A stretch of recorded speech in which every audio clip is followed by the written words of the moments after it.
Good afternoon, everyone. It's 3 o'clock and I'd now like to call this meeting to order. The purpose of this meeting is to review applications for consent to sever or approve minor variances as they apply to certain lands within the municipality of Meaford.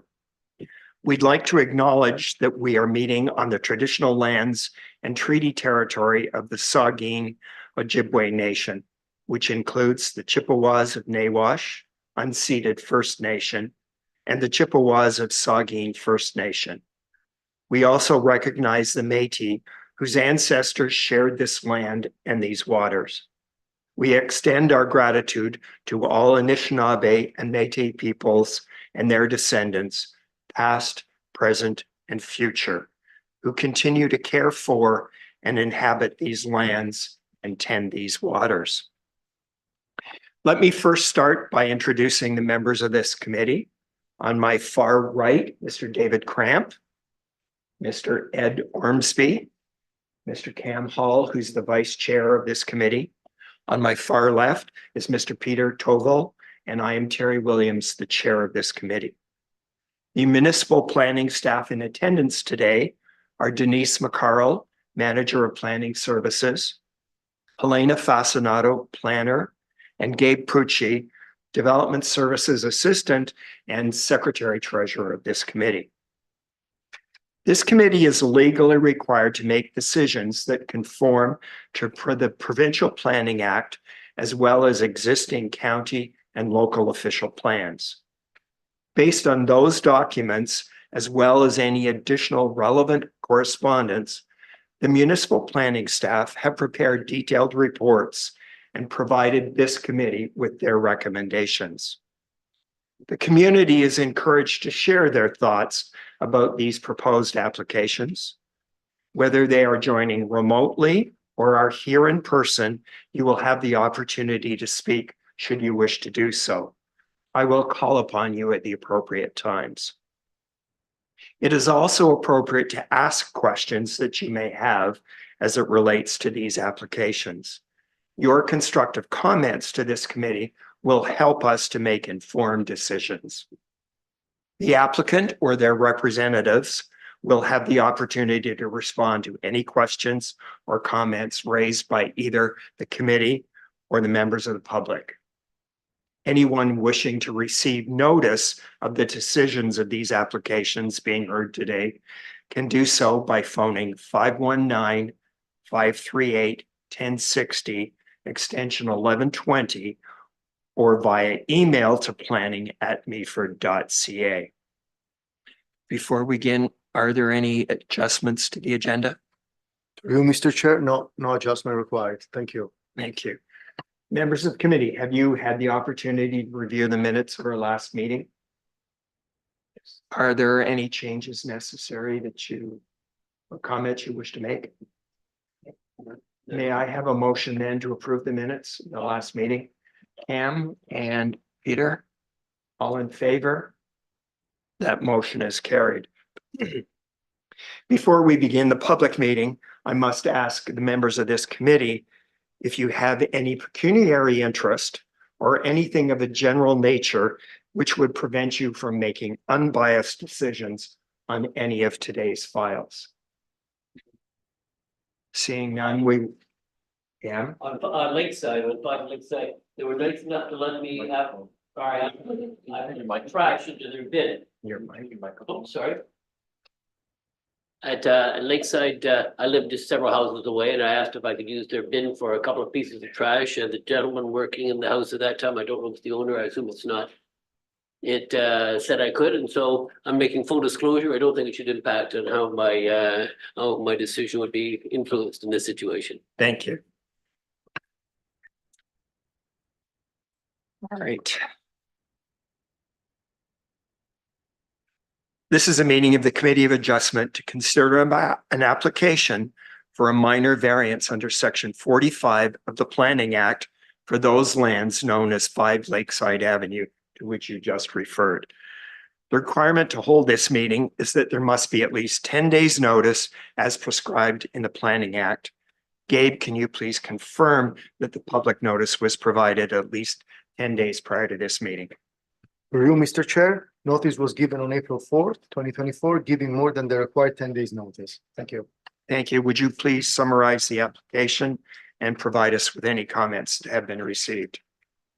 Through you, Mr. Chair, the applicant is requesting permission to construct a second-story deck in the front yard. The deck is proposed to encroach into the required front yard by 3.7 meters, where the maximum permitted encroachment is 1.5 meters per section 4.4.2C of the zoning bylaw.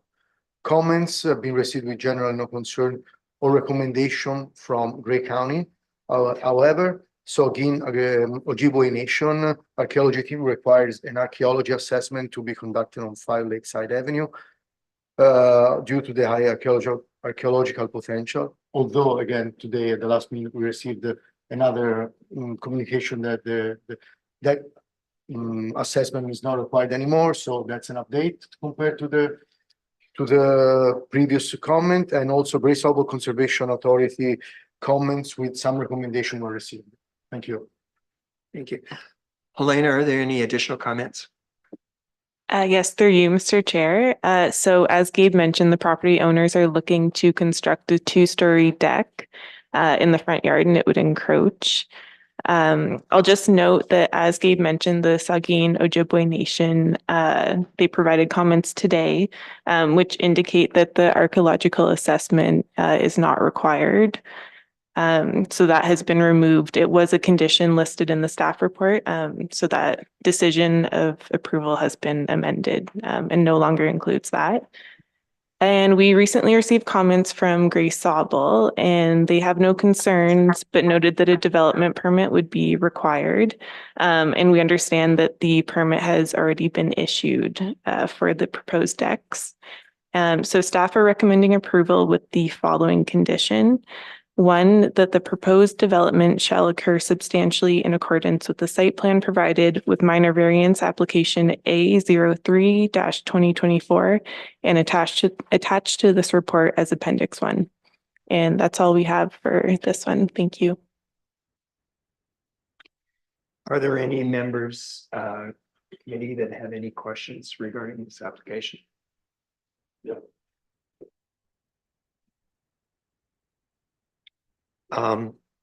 Would the applicant, if the applicant is present, would they care to make any comments?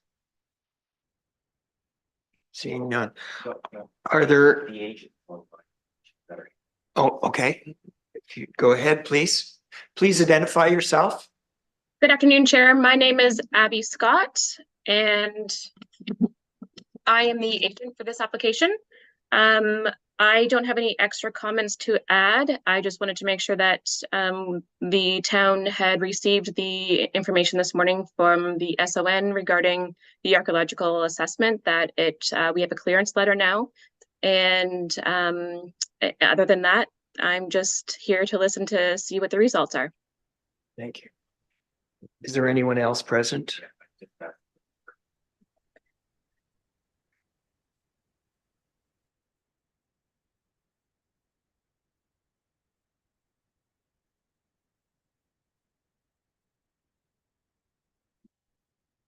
They're there. Is it, if you are attending via Zoom or audio, please, do you address your comments? Hello. Hello. Hi, it's Louis Zadar. I reside at 373 Eliza Street, which is just 2 houses from the subject property and the variance application. I did send some correspondence this morning. The members of the committee did receive your correspondence. Oh, were they going to respond to any of those concerns? I will ask the planning department to respond to that, please.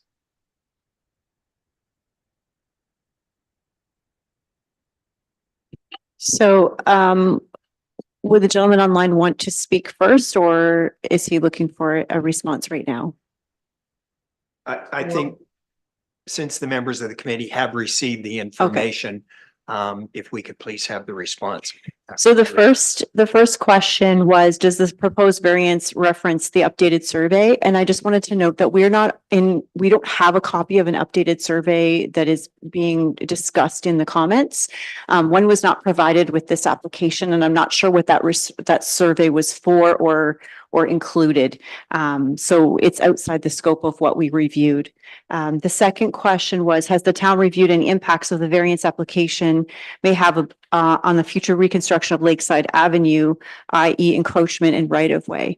The information that we have on record for the file doesn't include an encroachment for this particular building. And so that wasn't the setback that we've proposed. I'm not sure what this setback is. Do you have Helena have the actual setback number? I know the encroachment, the projection was a certain number that's in the decision. So I don't have that in front of me because I'm looking at the letter right now, but it didn't show an encroachment into the right of way, which to me would mean construction in the actual right of way. And that right of way of Lakeside is a private road. So we don't have any information that suggests that this building is in the right of way. The third question was, is the town pursuing remedial action to rectify any encroachments issues as a result of the new survey?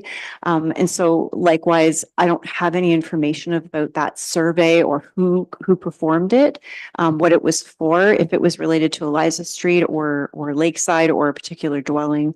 A survey was not requested as part of the application. Sometimes they are, but it's not particularly common that we need a survey with an application. And the other question was, will the proposed variance propose sightline issues as there is a sharp curve situated on the Eliza Lakeside Avenue intersection? And then it mentions a vehicle collision. So what I'm calling this more of a balcony, but this balcony / deck at the second story would not impact sightlines.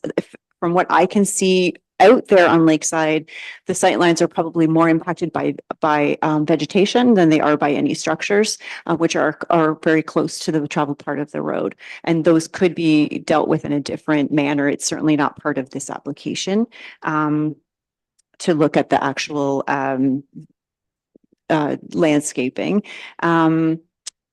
It mentions that, so the author says they've attempted to obtain a copy of this survey from the town, but have been unsuccessful to date and asked for a copy. We don't have a copy, so I'm not able to provide it. Normally, we ask people to go directly to the land registry office, as we are not given all copies of every type of survey. If it's a survey between landowners or things like that, we wouldn't necessarily have a copy of those on file. So they would be deposited at the land registry office. If another department is aware of this, like for example, if the roads department was participating in a survey for Eliza Street related to that street, they didn't provide comments on this application, so we weren't aware of this. We got this letter this morning, so we were not able to get any copies of anything to prepare for this meeting, but it would be based on what I'm reading in here. I wouldn't say it has anything to do with the balcony specifically, but I do acknowledge that it appears that there was probably some action taken related to sight lines and that sort of thing, but it probably isn't within, that information probably isn't within our department, so we weren't aware of it. Does any member of the committee have any comments? It's my understanding that the balcony is going to be basically just covering the existing patio that's at the front. And quite frankly, that's a long way from the existing road. And I think the biggest challenge on that existing road is the trees that where the vehicle actually impacted. I don't honestly see that there is any change in sight lines with this proposed balcony. But that's certainly my opinion. So any other comments? Abby, is there anything you wanted to add? Through you, Chair, I don't have anything else to add. You are correct in saying that the deck or balcony will be going above the existing patio. And there is like 17 meters from the edge of that patio to the road. So there is quite a space back from the road. So I don't have anything else to add. Everything is pretty self-explanatory, I think, through the application. I appreciate you giving us the information that it's 17 meters. That's significant. Thank you.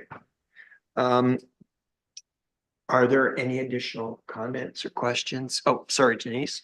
Sorry, thank you, Mr. Chair. I just wanted to clarify now that I can look at it's hard to look at two different documents on a laptop, but now that I've opened up your package, the applicant site plan shows that the deck itself is set back or would be set back 4 meters from the right of way. Good, thank you. Any other? Yes. They have their hand up again. Okay. Louis. Please go ahead. Oh, hi. I just wanted to state that I did speak with the consultant that conducted the survey, and they did say that they are under contract to the town of Meaford. And as noted, this was done back in the fall of 2023, and they did establish property bars in and around Eliza and Lakeside. And I happened to notice that from what I witnessed, that the property bars are they're in very close proximity to the existing patio that fronts 5 Lakeside. And that would suggest to me that perhaps, and hence my question, that the survey that they're utilizing for reference for this application may be out of date, and hence the questioning. So the consultant, their name was Dearden and Staten Limited. I provided the contact information in my correspondence to the planning section, and you know, I would expect that there should be a record of that survey. And that's all I have to say about that. Thank you, Denise. So just thank you, Mr. Chair. So through you, I'm not disputing that survey exists, but what the purpose was is something that we're not aware of in planning services. Like I noted, there is some interesting lot fabric around that area, and Lakeside is an interesting private road. So we may have been trying to determine where Eliza ends through an updated survey and where Lakeside Avenue begins. But it is a private road. So probably our internal staff weren't particularly interested in providing, I'm guessing, particularly interested in providing comments about the right of way in that regard. They would have on Eliza Street. So if this were encroaching on Eliza Street, they probably would have provided comments if there had been any concerns. Lakeside Avenue appears to be owned in common with some of the surrounding properties that front on that road. It is a very unusual situation, and the property owners within the 60-meter mark would have been notified. So hopefully somebody would have had the opportunity to provide comments who are on Lakeside if they had a concern about the application. But the municipality probably doesn't manage Lakeside Avenue and the reconstruction of Lakeside Avenue. But I don't know what we do exactly in this when it comes to the end of Eliza Street and the beginning of Lakeside. I just happen to know that it is a private road in common with those property owners. Please correct me if I'm wrong, but the municipality does plow that road, and they have also done major shoreline reconstruction along that road. So it is possible that some reconstruction was done by the municipality. We do have frontage on there as well through part of Eliza Street. Any additional comments or questions, Cam? Mr. Chair, I just, for the benefit of the letter writer, I live on Aiken, and I also received, there are stakes on my property that, with regards to the survey. just a comment. Any further discussion? Gabe, can you please provide us with the suggested decision and the conditions? Through you, Mr. Chair, the recommended decision is that the Committee of Adjustment grant minor variance application A03 2024 to permit the development of the lands in accordance with the site sketch. Thank you. Any discussion, comments? If not, may I have a motion then? Cam and yeah. Sorry, David. All in favor of the motion? That motion is carried.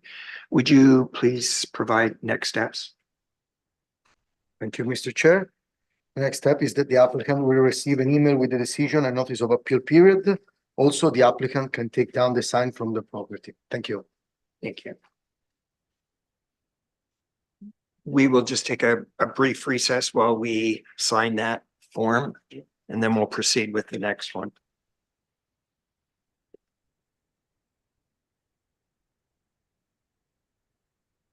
Should I log it out?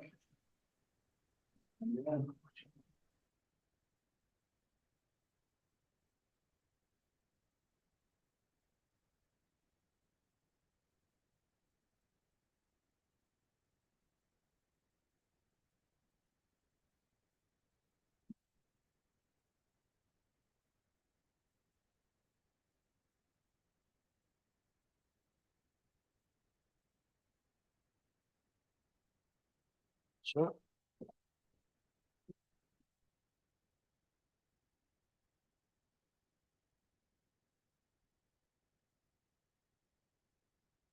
Committee of an Adjustment will now consider an application for consent under section 45 of the Planning Acts for the lands known as 133 Woodford Crescent. The requirement to hold this meeting must be that there is 14 days notice as prescribed in the Planning Act. Gabe, can you please confirm that the public notice was provided at least 14 days in advance? Through you, Mr. Chair, notice was given on April 4, 2024, giving more than the required 14 days notice. Thank you. Thank you. Can you please summarize this application and any comments that have been received? Through you, Mr. Chair, this application requests permission to adjust lot lines between two properties. The proposal is to sever a 0.03 hectares parcel of land with approximately 11.74 meters of frontage on Highway 26 from the property at 133 Woodford Crescent. The severed parcel is to be added to the adjacent property to the east at 204713 Highway 26. The retained lands would be approximately 1.17 hectares in size with approximately 138.85 meters of frontage on Woodford Crescent. Thank you. And regarding comments, we received comments with generally no concerns and objection were received by Hydro One, Grace Harbor Conservation Authority, Enbridge, Niagara Escarpment Commission, and Great Canal. Thank you. Elaine, as the planner, are there any additional comments on this file? Yes, through you, Mr. Chair. So this application is to adjust lot lines between two properties. And from my understanding, in the 1980s, the portion of Highway 26 that abuts the property was surveyed, and that plan that was put forth accidentally merged that parcel of land with 133 Woodford Crescent, which contains the well and a portion of the existing dwelling for the neighboring property. And so the applicant is looking to rectify that. And as no new development is proposed, the application has been given permission from the Niagara Escarpment Commission to proceed without a development permit. As such, staff are recommending approval based on the following conditions. One, that the applicant meets all the requirements of the municipality, financial or otherwise, for the certificate of consent to be issued. Two, that this approval is for a lot addition only, and subsection 53 or 5 of the Act shall apply to any subsequent conveyance or transaction involving the same parcel. 3, that confirmation is provided that the severed parcel shall be merged on title with the abutting parcel, and any mortgage on the lot be extended to the enlarged parcel. And 4, that the final reference plan be provided to the municipality for review to the satisfaction of the municipality. Thank you. Thank you. Members of the committee, based on site visits and the file that has been provided, are there any questions, concerns that you wish to raise this time? Is the applicant present? And if so, do you wish to speak? Or their agents? No. Any members of the public on the call? No.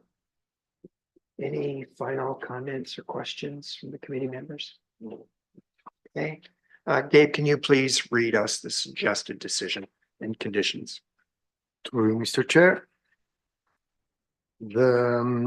Excuse me. The recommended decision is that the Committee of Adjustment grant provisional consent for consent application B05-2024, and the conditions are the following. First one, that the applicant meets all the requirements of the municipality, financial and or otherwise, for the certificate of consent to be issued. That this approval is for a lot addition only, and subsection 53 or 5 of the Act shall apply to any subsequent conveyance or transaction involving the same parcel. Third, that the confirmation is provided that the severed parcel shall be merged on title with the abutting parcel, and any mortgage on the lot be extended to the enlarged parcel. And last, that the final reference plan be provided to the municipality for review to the satisfaction of the municipality. Thank you. Any comments, concerns, the committee? Can I have a motion on this decision? Ed? And Cam, all in favor? Motion is carried. Can you please read the next steps? To you, Mr. Chair. The next step is that the applicant will receive an email with the decision and notice of appeal period. Also, the applicant can now take down the sign from the property. Thank you. Thank you.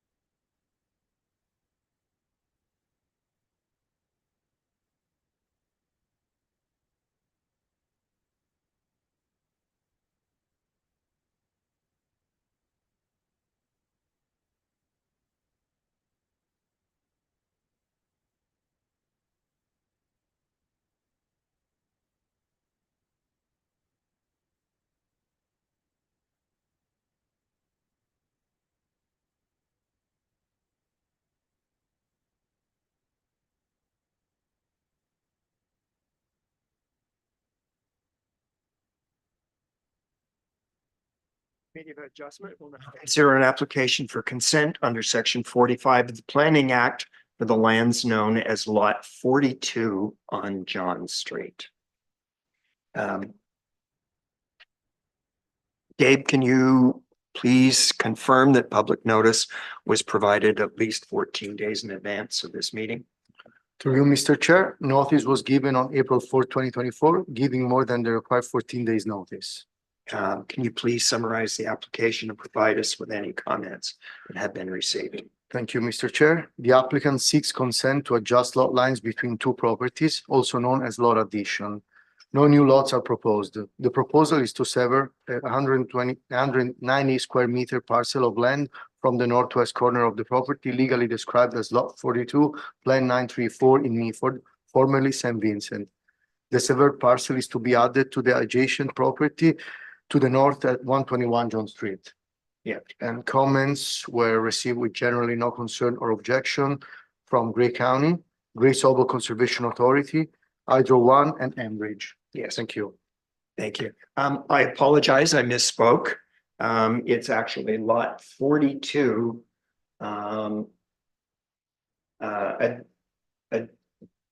At 121 John, or adjacent to 121. So I apologize, it was incorrect here. Are there any additional comments, Helena, on this file? Yes, so through you, Mr. Chair, this application is looking to correct an encroachment issue by way of lot addition. An existing retaining wall and eaves at 121 John Street are encroaching onto the neighbor's property. So the severance would allow for the structures to be located entirely on 121 John Street and would allow for them to be in compliance with the required zoning setbacks for that zone. So staff are recommending approval of the application. And Gabe will read out the conditions. They're the same that are in the staff report. They're recommended. Thank you.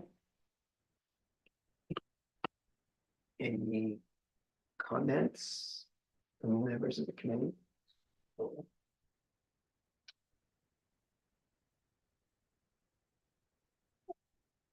I guess my question for the planning staff is it's creating an odd shaped lot. Was there any consideration or question as to why the portion was not severed for the full extent of that lot? Yeah, so from my understanding, the owners at 121 John Street constructed the retaining wall and the eaves, and then it was surveyed and understood that a portion of it was on their neighboring property, and the neighbors will be selling them that portion of the land so that they will be in compliance with zoning. And I'm not too sure. I don't know if Denise says anything further. It may have been, through you, Mr. Chair, it may have been that this is what they agreed to in their discussions of what to sell to the neighbors, that what they could purchase, and that might be all that they were willing to do. I can't speak for them. I don't know if they're here today, but they might be able to answer that question. Are there any other questions? Yeah, I would too. Is the applicant present? Would you please come to the podium and turn on the mic and identify yourself? If I may ask. I'm the applicant, Zoran Lemes, 78 Stanley Street in Collingwood. If I understand correctly, the question was why the shape of the proposed severance is not straight line. Yes. First of all, the reason is configuration of the terrain and the encroachment. I tried, that was kind of the agreement. We've been kind to sell that piece of the, instead of the neighbor suffered the big loss because of the redoing all this job being done. So, and the second reason, because we planning to build a house across the area where that is not in, how to say, if you look at the drawing, you will see the line going to 131 feet point something. We plan to build a house just across that, just very close to the where the environmental protection line is. So, and we would like to save as much as possible land to be inside of our backyard. Okay. So it was your decision, yes, to limit the amount of land that's that was correct, being severed. That's correct. Okay, thank you. Any other questions from the committee members?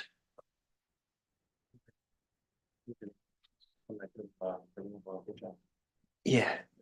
Is there anybody else wishes to speak on this file? Okay. Somebody online, please. Yep. Would you please go ahead, state your name and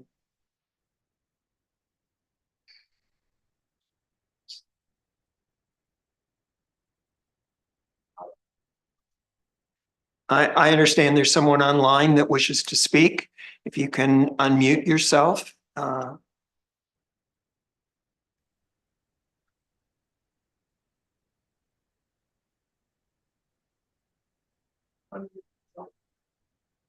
Okay, did you wish to make a comment or are you just listening to this discussion?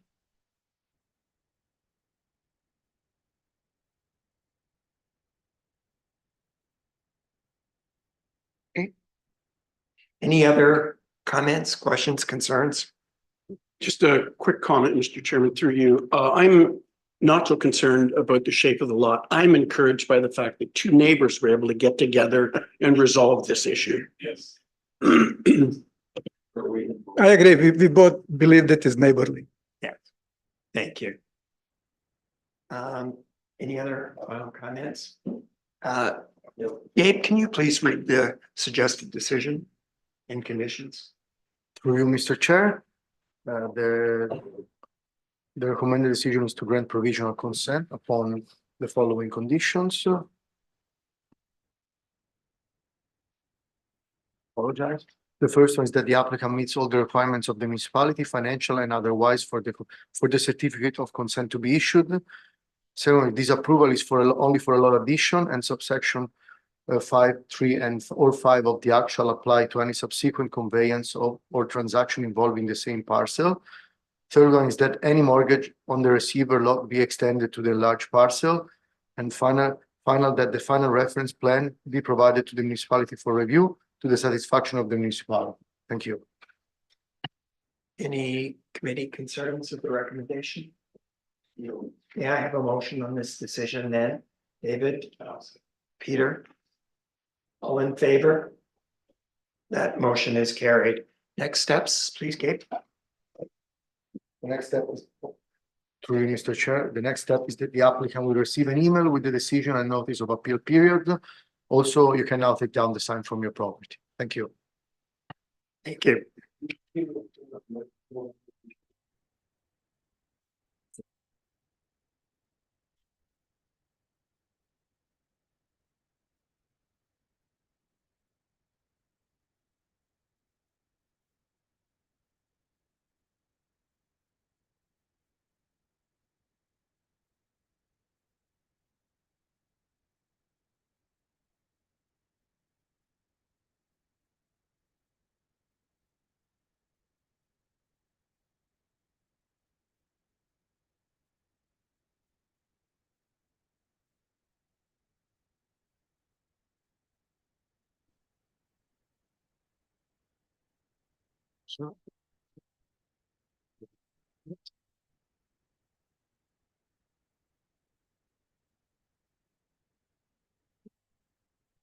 Committee will now consider an application for consent under section 45 of the Planning Act for the lands known as 398139 10th concession in the municipality of Meaford. The requirement to hold this meeting must be that there is 14 days notice as prescribed by the Planning Act. Gabe, can you please confirm that at least 14 days has been provided? Through you, Mr. Chair, notice was given on April 4, 2024, giving more than the required 14 days notice. Thank you. Can you please summarize the application and provide us with any comments that have been received? Through you, Mr. Chair, the applicant, Bruce Trail Conservancy, seeks consent to sever vacant lands from the property located at 398139 10th concession for conservation purposes and to secure a section of the Bruce Trail optimum route. The proposed severed lot would be approximately 14.1 hectares in size with approximately 60 meters of frontage on 10th concession. The retained parcel would be approximately 2.5 hectares in size with approximately 89.5 meters of frontage on 10th concession and would contain the existing dwelling. Comments were received with no objection or recommendation from Gray County, Hydro One, and Enbridge. However, Gray Soil Conservation Authority provided comments with some recommendation. Thank you. Thank you. Elena, as a planner, are there any additional comments? Yes, so through you, Mr. Chair. So this application is looking to sever a lot for conservation purposes. The property owners are looking to donate a portion of their land to the Bruce Trail Conservation Authority, or sorry, the Bruce Trail Conservancy to secure a portion of the Bruce Trail Optimum Corridor route. And the severed vacant lands are intended for the long-term conservation use, and the application is in line with the intentions of the NEP and provincial and local policies. I will note that there are hazard lands on the property, so we were looking to see those comments from Grace Auble. And they have noted that they do not see any concerns with the application. So staff recommend approval of the application with the following conditions. One, that the applicant meets all the requirements of the municipality, financial and otherwise, for the certificate of consent to be issued. And two, that the final reference plan be provided to the municipality for review to the satisfaction of the municipality. And I understand that the applicant is joining us via Zoom today as well. Thank you. Any questions from planning staff based on? Yeah. Yeah, through you, Mr. Chair. My question might be for Denise or the amount of severances on an original lot, have we exceeded that with this one? I don't have the numbers in front of me. So, through you, Mr. Chair, the question would, I think, generally relate to rural lands in the county and Meaford policies. So I think two things. One, those policies don't apply in this case. The actual NEP's rural lands policies apply. Helena probably has more information about those early discussions, which were in support, which is why they didn't need to get a development permit first. As you know, normally what would happen is they'd have to get their development permit for the concept of a severance first from the Niagara Escarpment Commission, and then they would come to the municipality for the consent of the actual lands to be severed. In this case, they didn't need that. And typically where it's for conservation type purposes, the rules are different. And I think that's probably the case here, but Helena can jump in. Looks like she's ready to go. Yeah, so the Bruce Trail Conservancy is seen as they have regulated authority under the Niagara Escarpment Commission. So they're recognized as a conservation authority, body.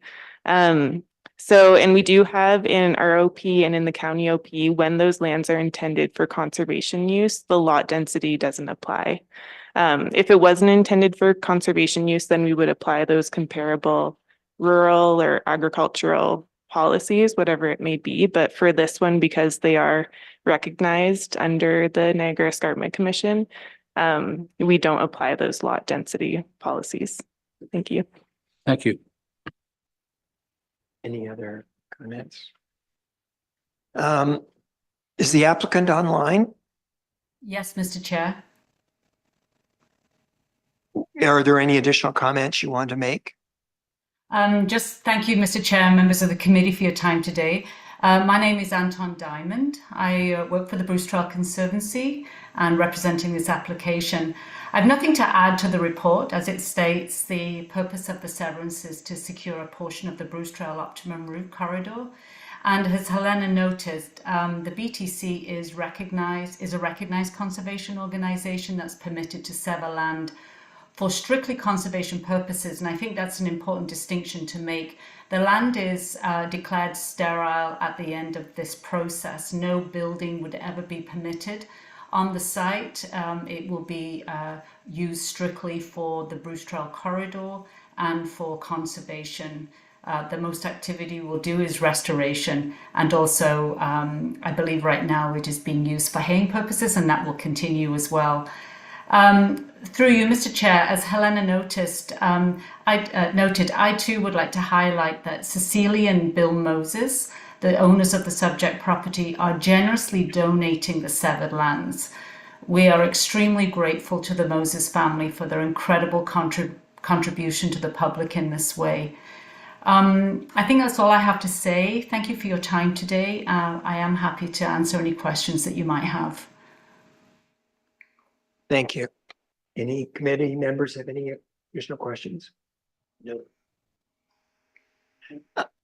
Just one quick question. This is one of several applications that the Bruce Trail Conservancy has brought before us. Are there additional ones coming in the future? Most possibly, Mr. Chair. The Bruce Trail corridor is about 900 kilometers long. 70% of it is secured, which means we've got a little ways to go yet. Each parcel of land that contains the Bruce Trail optimum route is acquired individually, which means that we negotiate these purchase and sale agreements or donation agreements with each and every single landowner. So it is taking a bit of time. We do have a little ways to go in your municipality. I can give you a number at a future date. I don't have the number at the top of my head of exactly how many parcels we need to be fully secured. But I know that we do need to, yes, you will be seeing us again. Thank you. Okay. Any additional comments, questions? No. Gabe, can you please provide us the suggested decision and the conditions applied? There's somebody. So, certainly, I apologize if. Please. Greetings, everyone. I'm Dave Burr, a neighbor behind the property, and I also own a 20-foot strip along the northern side of the Moses property. I don't oppose this application whatsoever, but I think Elena got an email this morning of the survey that finally came through because the Bruce Trail was saying I didn't own the 20-foot right of way to get back there, but they are saying now, and the new survey does say, probably on your papers that you have there, the 20-foot right of way isn't on it. So all the feet or meters is going to be off a bit because of my 20-foot owned right of way. That's all I'm saying. So I'm just going on record that map you guys probably have there is off a little. Now, Elena can probably give you the email of the new survey that came out this morning that the Bruce Trail did say. And I have a question for Antoine, if she's still on there.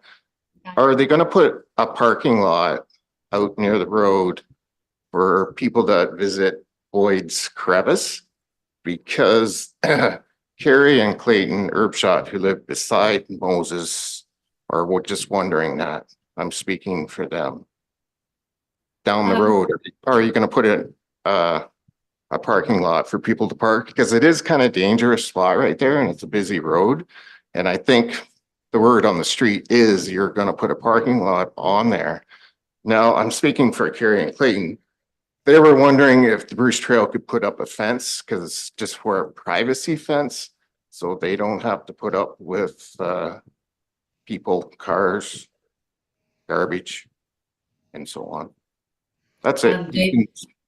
Yeah, Okay. David, we can absolutely talk offline about this. Yeah, we have all kinds of ways to mitigate impact, and happy to have that discussion with you. Very happy. Okay, can you say yes or no right at this moment, whether you're going to put in a parking lot? That's all I want to know. I can't speak definitively. I am not the land manager. I'm not in charge of trails and parking lots. I do know that we won there. It is an application to the NEC.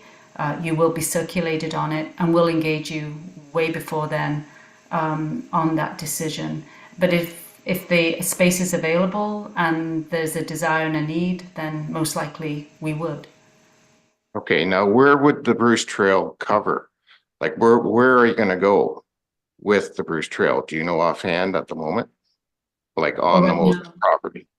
Right now it's on the road and we don't have access through. So right now it will remain on the road. We secure land in the same way as you would, build a jigsaw puzzle. It's just one piece at a time. And the Moses property is just one parcel in the corridor that we need. So for the moment, you're just going to keep going down the road. That's right. That's right. Okay. Thank you. That's all the questions I have. Thank you. Thank you. Thanks. Any comments? Member of the committee? There is someone online. Please. All right. Joyce, can you No, please I was unmute and identify yourself? Joyce, Penny, I am the sister of David who's spoken. I'm comfortable with everything that has been said. Thank you. Okay, thank you. Gabe, can you please read the suggested decision and conditions? Through you, Mr. Chair. The recommended decision is that the Committee of Adjustment grant provisional consent upon the following conditions. The conditions are that the applicant meets all the requirements of the municipality, financial and otherwise, for the certificate of consent to be issued. And the second one is that the final reference plan be provided to the municipality for review of the satisfaction of the municipality itself. Thank you. Any discussion? No. May I have a motion then to accept the decision? Peter, Cam, all in favor?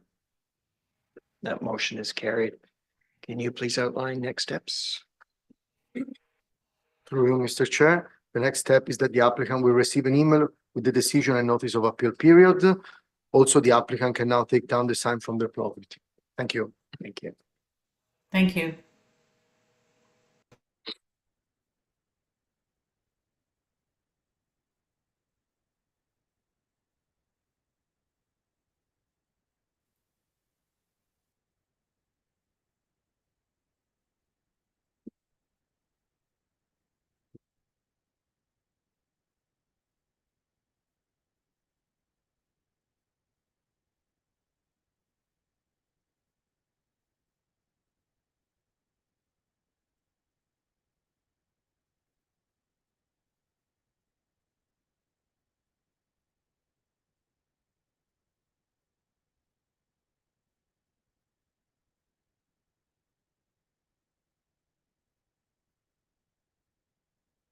Sure.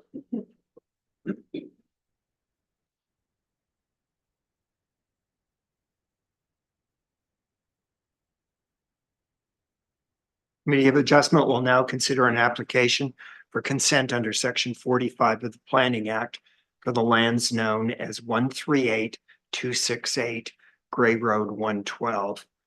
The requirement to hold this meeting is that there must be at least 14 days notice as prescribed in the Planning Act. Gabe, can you please confirm that at least 14 days notice was provided? Through you, Mr. Chair, notice was given on April 4, 2024, giving more than the required 14 days notice. Thank you. Thank you. Can you please summarize the application and provide us with any comments that have been received? Through you, Mr. Chair, this application requests permission to adjust the lot line between two properties, also known as lot additions. No new lots will be created and no new uses are proposed. Application requests to sever a vacant 1,695 square meter parcel with the 27.4 meters of frontage from the lands at 138-268 Gray Road 112. The severed portion is to be added to the adjacent property at 138-276 Gray Road 112. If approved, the retained lands would then be 6,760 square meters and still contain the existing residential buildings and accessory structures. Comments were received with generally no concern or objection by Enbridge, Gray County, and Gray Sobel Conservation Authority. Thank you. Thank you. Denise, are there any additional comments? Thank you, Mr. Chair. The applicant just pointed out that I had put a typo in the report, and so I've made a suggestion to Gabe to just update the decision to make sure it's there. Something I carried forward from the public notice, so it's just missing a character. So the address is 138-268 Gray Road 112.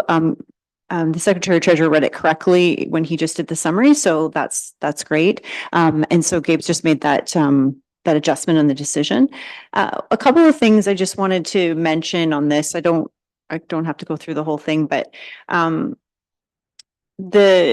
the comments received from the county indicate that this is within an aggregates resources area. And I think it's pretty clear where that area is in my report, that kind of orangey blob there or yellowy blob. That area is where we assume or from our previous studies that there's aggregates. And we're expected to protect those aggregate resources as best we can by not allowing for new development within that area. The reason that in this particular case, there's no impact is because a few of these lots along Growwood 112 that have been severed off already now exclude extraction of that resource because they have homes on them now. And so just switching the kind of this sort of interior yard area between parcels doesn't impact that at all. It doesn't make it any more difficult to extract. In the future, should it ever become important that we need to get to this resource, they would have to buy those properties and tear those houses down if that's in 100 years or 8 million years or something like that from now. So there's no impact. However, the way the policies read, it just says you need to provide some reasoning for why, and it gives the criteria for the reasoning.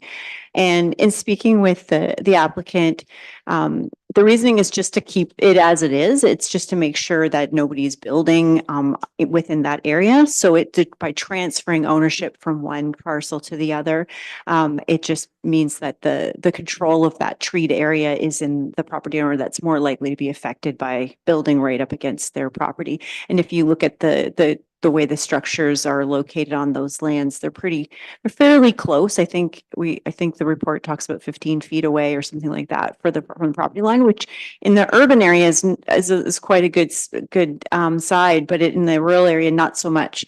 So that's really why I was able to support it. Whereas it's not a hard line policy that says you can't do it unless you have to. It just says you need to provide reasoning as to why. And then I recognize that there's no particular hardship exactly. It's just that the impact is nil in this case. So that was why I was able to support the application. I'm happy to answer questions about it further, but the applicants and the landowner are here and can speak to the application if there are questions. Any members of the committee have a question for the planning staff first? Yeah. Denise, through you, Mr. Chair. We dealt with aggregate when we severed the farmhouse off away from the farm, didn't we? Originally? Didn't we deal with that aggregate issue at that time? So, Mr. Chair, are you talking about on this particular parcel Yes. way back? Yeah. I'm not sure because I wasn't here at the time, but if you were on the committee, you probably have a better memory of it. And I think the landowner has some memory of it as well. So is that because the aggregates are within the kind of where the developed area is? Yeah. Right, where the house is. And I think we decided at that time that it wasn't worth venturing after, put it that way. And so through you, Mr. Chair, that may be possible. The policies around aggregates have become increasingly strict. And you've probably noticed, including that we have more strict policies around shale and things like that we actually aren't even sure 100% where the shale is. In this case, we're fairly certain there is aggregates here. And because of that, the policies have just gotten really strict about creating new development. However, it wouldn't stop somebody if they had a vacant parcel from building a house. It just wouldn't allow us to create any new lots. So probably to the members' previous recollection, that's probably why, because the dwelling is already considered a development of sorts. So unless it were torn down, there is no way to get to the aggregate resources. Thank you. I understand the applicant is here. Would you like to say anything, sir? If you come to the podium, use the mic and identify yourself, please. Yeah, Earl Wilson. I used to own all that property. You're worried about the gravel?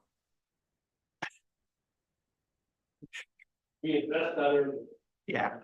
We're not terribly worried about that under these circumstances. Well, I was. When we severed the house off, there was gravel there. No, there's no gravel there. Well, there's $2,000. Had to have an engineer come up there and tell us there's no gravel. So I had to dig a hole 12 feet deep and had an engineer come up and look at it. I was out in the road when he drove by, and very slowly he drove in. He says, this is pathetic. He says, you gotta be so many feet from property line, you gotta be so many feet from a road allowance, you gotta have a berm, I think it was 10 feet high. He says, you got nothing. But still $2,000. That was the end of that. $2,000 for nothing. Are there any, does anyone else wish to speak on this file? There's no one online? Any member of the committee got any further questions, comments? Gabe, can you please read the suggested decision? Through you, Mr. Chair. Turn off the microphone. Shut it off? Yes, That it? thank you. Through you, Mr. Chair. The recommended decision is that the Committee of Adjustment grant provisional consent upon following conditions. The conditions are that the applicant meets all the requirements of the municipality, financial and otherwise, for the certificate of consent to be issued, that the applicant provides written confirmation to acknowledge their property will be rezoned as part of a comprehensive zoning update undertaken by the municipality to remove any resultant split zoning, that a road widening of no less than 1 meter along the frontage of the severed and retained lands is conveyed to the County of Gray to the satisfaction of the County of Gray. The fourth one is that the consent is stipulated, no new lot created, and Section 53 or 5 of the Planning Act applies to any subsequent conveyance of the severed lands. That the severed parcel be permanently merged on title with the abutting lot to the east, and any mortgage on that lot be extended to the enlarged parcel. And final, that the final reference plan be provided to the municipality for review to the satisfaction of the municipality. Thank you. Thank you, Gabe. Any questions from committee members? Comments? No. May I have a motion on this decision then? Ed and David? All in favor? That motion is carried. Next steps, please. Through you, Mr. Chair. The next step is that the applicant will receive an email with the decision and a notice of appeal period. And now you can take off the sign from the property. Thank you very much.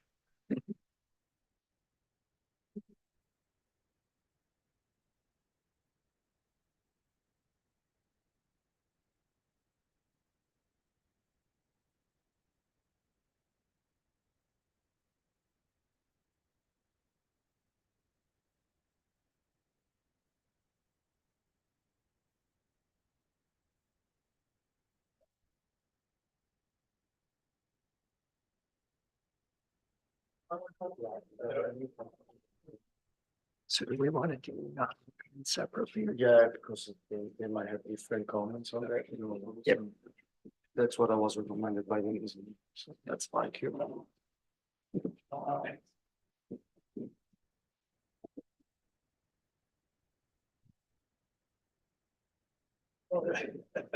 Committee of Adjustment will now consider an application for consent under Section 45 of the Planning Act for the lands known as 158-222 7th line in the municipality of Meaford.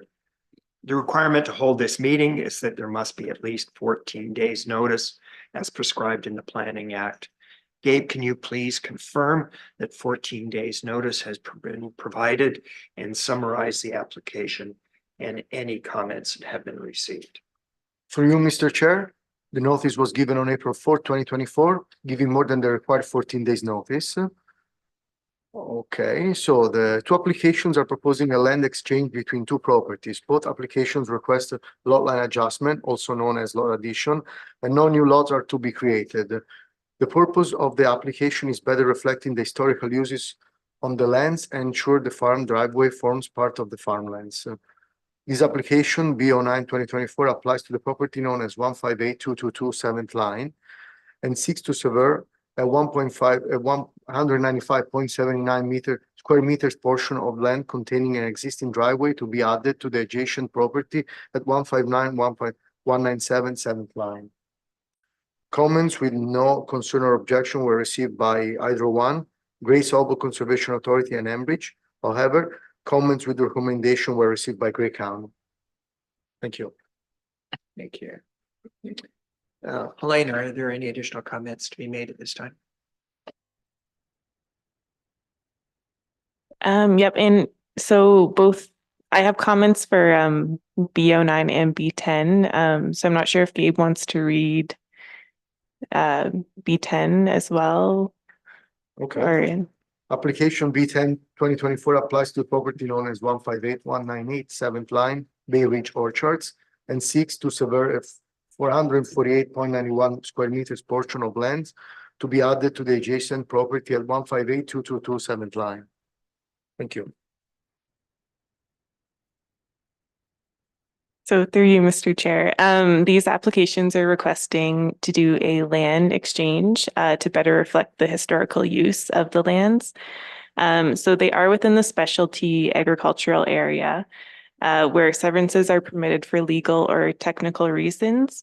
The county has provided comments noting that they would support application B09, which is to convey the existing driveway that's used for the agricultural operation to the agricultural parcel. They've noted that they would not be supportive of application B10 2024 to convey the row of cedar hedges to the residential parcel due to the specialty agricultural policies of the county official plan. So the Meaford official plan notes that minor boundary adjustments where no new lot is created are permitted in the specialty agricultural area. So municipal staff have reviewed and would be able to support both severance applications as they would comply with the policies of the local official plan. So for B10, the area of the property with the cedar hedges was previously understood to be the side yard space of that residential dwelling. And overall, the decrease in the lot would not impact the agricultural operation. We feel that it would be minimal in size. And further, the residential lot is currently undersized for the area, and the conveyance of the cedar hedges to the parcel would be beneficial to the property. Therefore, staff would recommend their approval. And the applicant is here as well. Thank you. Yes, Denise. Thank you, Mr. Chair. I just wanted to throw some 2 cents in here. So it is unusual for the municipal staff to disagree with the county's policies or not disagree with the policies. I do disagree with the policy in this case, but I'm more importantly disagree with the interpretation. I think where we differ is just that this is so small of an area of only a couple hundred square meters, and it's clear that it can't really be used for the farm. So, and the only way it really could be used probably would be if the house didn't exist. It's just way too close. So, I am concerned about the size of the parcel long term. And so I think that was one of the other reasons that I felt in this case we could be supportive. It isn't something that we normally support, making a parcel larger in the special agricultural area.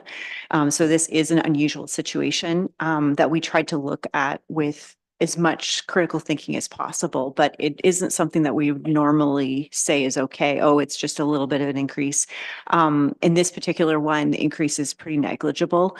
The county's comment suggests that if this land swap were the same amount of land, that they might be more supportive, and we just don't necessarily see that that would help anything in this particular case, because we'd still end up with part of the cedar probably not on their property. So I think in this particular case, the parcel being only 0.2 hectares is of a little bit of concern to me long-term, and it would be great to see it increase just a little bit. So that was one of the reasons that we very hurriedly, so we apologize for the quality of the report that I probably bungled when I was like helping Helena with it on Friday afternoon, fairly late. As you know, the packages came out pretty late. We had a pretty hefty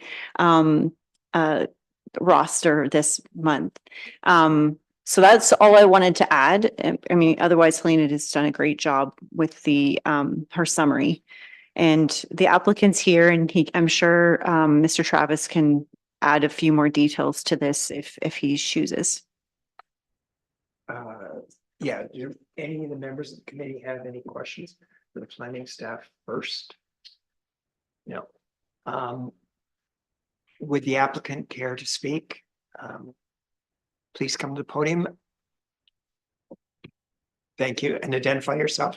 I will. Thank you, Mr. Chair, and good afternoon to you and members of the committee. My name is Colin Travis. I'm a registered professional planner. I've been practicing in this area for over 2 decades, and I am the fortunate fellow who gets to work with Bay Ridge Orchards as well as Mike and Lisa Cranny. Just one minor administrative thing, if I can, Mr. Chair. The second item on the agenda refers to the Crannies, and really it is Bay Ridge Orchard. So the first application is Cranny, the second one is Bay Ridge Orchard. The other point is, and again, Mike Cranny was here at the beginning of the meeting, and he looked at the staff report and agreed with the recommendations and decided to leave. But I do have Peter Hansen here, and Peter is the owner of Bay Ridge Orchards and has been around for decades as well. Helena and Denise have provided the committee with a very appropriate summary of where we're at. And if you look at page, I think it's 129 on your agenda, you can see that a sketch, and it shows the various parts. And to the point of the part number 2, you'll see has a frontage on 7th line of about 6 or 7 meters. And at the back of it, it's got 11 meters. Yeah. And we've talked about the hedgerow. The hedgerow has been defined effectively the side yard of the Cranny's house for decades. And this is a common sense application, Mr. Chair. It's very much a common sense one. The Crannies are agreeing to receive the north yard area from Bay Ridge, and in return they're willing to sever a portion of their south line to align with the existing driveway. And the existing driveway is part and parcel of the agricultural operation. It allows for access to the 2 barns as well as the temporary seasonal help accommodations. And for years and years and years, it's been a functional part of the operation, the farm operation. This is a win-win situation for both parties. The Bay Ridge Orchard eventually gets to formalize and realize its access to those facilities. And the Crannies get to realize that they haven't been mowing the lawn for 20 years to no avail. So, Mr. Chair, the only other thing that Mike asked me to emphasize, but this is not an and/or situation. This is an and. One cannot occur without the other. It is effectively a swap, and so both of them need to be approved. And then, as I said, the only other thing I can reiterate Denise's comments with regards to the Grey County official plan. Again, I very rarely disagree with Grey County planners. Occasionally I do, and this isn't a case where I do disagree. I think they've taken a literal interpretation of their policies and applied it to this case. And I think when we take a look at the specific site-specific considerations and the nature of the applications that we have before us, I don't see any issue with conformity to the Grey County official plan, the Meaford official plan of the PPS. That's all I have to say, Mr. Chair. Thank you. Thank you. Members of the committee have any comments or questions at this time? Any members of the public? No, thank you. Because you are suggesting this is an and situation, I'm going to ask Gabe to read both decisions at the same time. And should any member of the committee wish to discuss one or the other, we will deal with it after they've both been read. So if you do that, please, Gabe. Through you, Mr. Chair. Regarding B09 2024, the recommended decision is that Committee of Adjustment grant provisional consent based on the following conditions. That the applicant meets all the requirements of the municipality, financial or otherwise, for the certificate of consent to be issued. That this approval is for a lot addition only, and subsection 53 or 5 of the Act shall apply to any subsequent conveyance or transaction involving the same parcel. That the confirmation is provided that the severed parcel shall be merged on title with the abutting parcel, and any mortgage on the lot be extended to the enlarged parcel. And last, that the final reference plan be provided to the municipality for review to the satisfaction of the municipality. Thank you. And apologize regarding B 10 2024. The recommended decision is that the Committee of Adjustment grant provisional consent upon the following conditions. That the applicant meets all the requirements of the municipality, financial or otherwise, for the certificate of consent to be issued. That this approval is for a lot addition only, and subsection 53 or 5 of the act shall apply to any subsequent conveyance of or transaction involving the same parcel. That confirmation is provided that the severed parcel shall be merged on title with the abutting parcel, and any mortgage on the lot be extended to the enlarged parcel. And last, that the final reference plan be provided to the municipality for review to the satisfaction of the municipality. Thank you. Thank you. Are there any questions, comments from the committee members, knowing that you are going to be asked to vote on most of these separately, but if you have concern with one or the other, please let me know now. We'll discuss it. Seeing none, may I have a motion then on application B09 2024? Ed and David, all in favor? That motion is carried. May I have a motion to accept the decision on B10 2024? Cam and Peter, all in favor of that motion? That motion is also carried. Next steps, please, Gabe. Through you, Mr. Chair. The next step is that the applicant will receive an email with the decision and notice of appeal period, and now you can take off the sign from your properties. Thank you. Thank you. Yeah. Pretty well. Dumb comment. Yeah. Yeah, I was recommended to put it separately so that I can actually. I know, but because he said it's. And then, yeah, of course. Okay, so we need to sign these. Yes, of course. I'm just gonna put my signature as well and.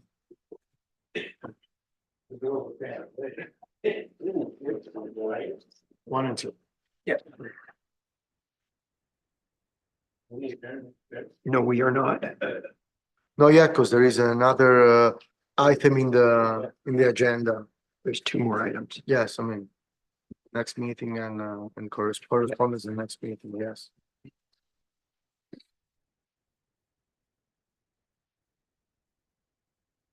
That does, however, include the public portion, since everybody's left. I'm not sure who's going to handle the discussion. Denise, thank you. So thank you, Mr. Chair. I just want to make the committee members aware of the conference and the seminar that happens annually. So there's both events through OCA, the Ontario Association of Committees of Adjustment. Gabe and I are both members of the OCA, and I think what I've realized is, and I really apologize to all of you, but we've thrown into the budget some budget for the committee members to attend some of these events. But they're on a biannual basis. So last year was supposed to be the year that you would have been able to attend the full conference. However, the seminar, so what we're showing you is the info package from this year, which is kind of mean because we're saying you can look at this, but you can't go to it. Just so you can kind of understand what kind of commitment it might be and see if you're interested in it for next year, but also to let you know that in the fall, in September, they have the annual seminar, which is 2 days. We can give you last year's seminar information just so you can kind of take a look.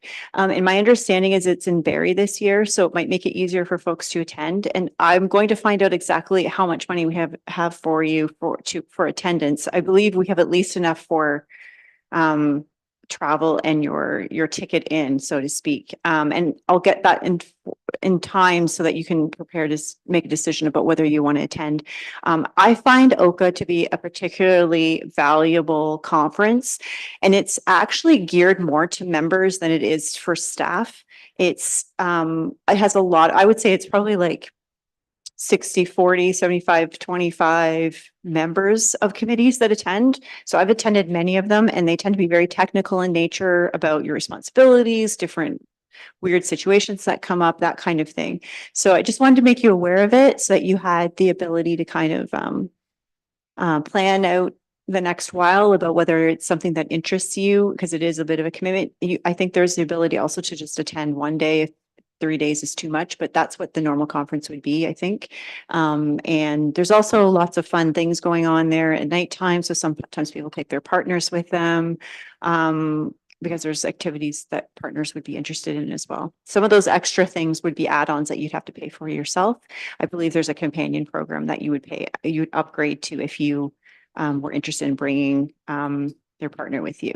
And I think Gabe probably has a bit more information about what he gained last year, but I just wanted to put that on the table to make sure that you were aware. We made sure that this type of ongoing training would be available to committee members because it's really important that you have those resources and you can also network with other members to kind of understand, what kind of issues are coming up a lot, including some of the things we've experienced like deferrals and weird issues that come up on the fly for some of the committee members, site visit stuff or anything else that you might be challenged with.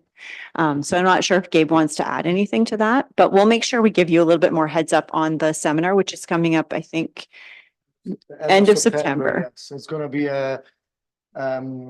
close to Barrie at the, I think it's Horseshoe Valley Resort, 2 days. Oh, I'm sorry, I think next year too, the conference is at the Blue Mountains, correct? And next year conference in the Blue Mountain, like the seminar is gonna be in Horseshoe Valley Resort, these 2 days in September, and then next year conference will be in the Blue Mountain Resort, yes.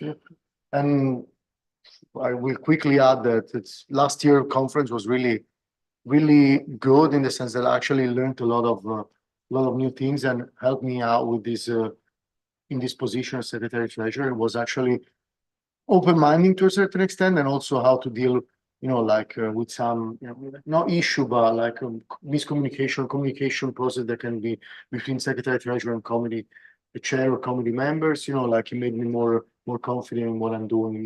Here, and there are a really nice workshop that they tell you how to be a good Secretary Treasurer and a good chair. I took both, even if I'm not a chair, I took both. You can choose between 3-4 courses in the morning and 3-4 courses in the afternoon per day, and it's really cool. And there are also fun stuff to do in the evening. Last year was in Niagara Falls. They bring you to the casino. They're like dancing night, for example. But that's not the important thing. The important thing is that it's a good workshop. And I'm sorry we missed that. You and Denise dancing. No, I was the only one. I was the only one going. I'm the lucky one going. Well, I appreciate you not critiquing my chairmanship then. So who is going this year to the conference? So Gabe is going this year. I usually I can only go to one thing. So I go to OPPI conference, but I have gone to OCA many times. It tends to be more technical. So, and there's usually a technical panel. So they'll have like a lawyer and a secretary treasurer that's been secretary treasurer for a really long time, and some other folks there that will answer more of the technical Planning Act type questions, like even some of the legal non-conforming stuff that comes up, extensions of non-conforming uses, things like that. And you can rapid fire ask them questions, which is amazing, which you don't really get in some of those other conferences where we tend to talk about theoretical concepts. That's what I like about it. But anyways, for us, Gabe is going to be able to go on an annual basis, and the money will be in the budget for you to go next year, but hopefully we can get some of you at least who are interested going to the seminar if you're interested in that. Yeah, there were a lot of committee members last year from Simcoe County. It was like New Tecumseh. They sent all 3 out of 5 committee members, a few committee members from Kenora. So I got to meet also got to build a little bit of a networking. So, if you have any questions, the board of directors is really open to respond any question on how to be a good committee member, a good secretary treasurer. They are not all planners. Some of them are planners. Some of them are actually in the board of directors are committee members or chairs of committee of adjustment around Ontario. So it's pretty cool, actually. Good, thank you. I appreciate you bringing this to our attention because then committee members, if they choose, can go on their own, at least for this conference. And I suspect that there would be interest in going to the seminar as it comes up in the fall. Thank you. Last piece, next meeting is scheduled for May the 22nd. And I 22nd, assume that 2024, there yeah. is enough at this point in time to say there will be a meeting, or do we? We only received one application for now, which is the one that you told me a couple of days ago, and it's a minor variance. I just received today the application package, yes. Okay. What's happening with the deferral? We made it previously at the last. Cluatras on Gray Road 15. Yeah. We haven't received any updates from him, so I understand that he's working with Grace Obel Okay, still at this point. appreciate it. Thank you. The meeting is now adjourned then. Thank you.